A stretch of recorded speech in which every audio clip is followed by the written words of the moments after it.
امام عزیز فرمودی که باید مستکبرین جهان منهدم شوند. Everybody knows that Iran wants to destroy Israel and the West. زنگ شمارش معکوس است.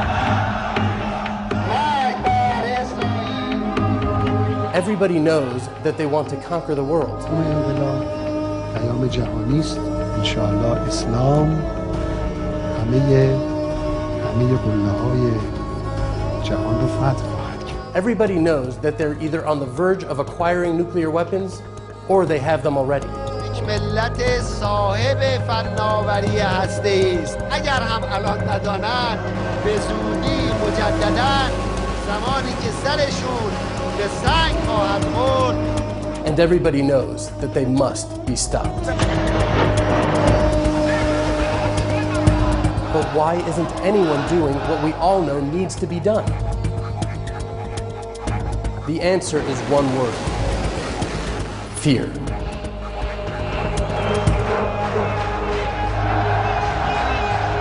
The psychological mechanism at play here is called cognitive dissonance. It's a subconscious denial of something so terrifying that the gravity of the threat is totally denied despite the catastrophic consequences of inaction. In Israel, we don't have the luxury of deluding ourselves with rose-colored glasses. For us, allowing ourselves cognitive dissonance would cost us our lives. Millions of them. We've been down that road before and we're not going to do it again. Have you ever considered the implications of a nuclear Iran? A nuclear-armed Iran is going to spark an arms race in the Middle East and the greater region. Whenever Iran has developed a new weapon that can be used against Israel, they've shipped it to Hezbollah. Now those missiles give Iran, through Hezbollah, the capability of hitting any target in Israel. Once the Iranian missiles are up and running on launching pads in Lebanon, they can reach not just Israel, they can reach Western targets. The Iranians carried out a test to launch a Scud missile from a barge in the Caspian Sea. Many people believe that this is what the Iranians would like to do with the United States, put a missile in a cargo ship going off of our coast. From 100 miles off our coast, we've never seen it. When Mahmoud Ahmadinejad talks about a world without America not only being desirable but achievable, he could mean a strategic electromagnetic pulse attack. An EMP weapon, meaning a small nuclear bomb, detonated above the center of the United States would literally take down the entire power grid of this country.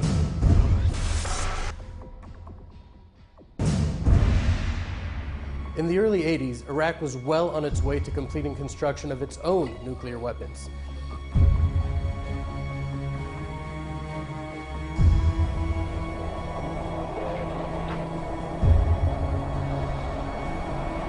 In 1981, the Israeli Air Force destroyed the Osirak reactor, preventing Iraq from becoming a nuclear power.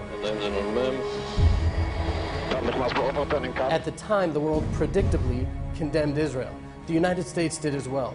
But a mere 10 years later, the U.S. was thanking Israel for saving the world from the perils of a nuclear Iraq.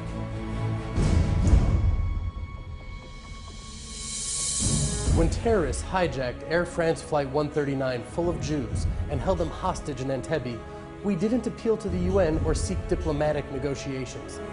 In the most daring and miraculous rescue mission in history, we acted decisively, freeing the hostages and bringing our fellow Jews home. The international community should have learned the futility of appeasement of evil, of attempting to pacify tyrannical dictators. It just gives them the time they need to build their strength and implement their dark and murderous schemes. In Israel, we know this. We simply can't afford to wait for the possibility that the international community will garner up the courage to support us. It'll be too late. Too late for us and too late for the world. As the nation of Israel, we have been assigned the responsibility of being a light unto the nations.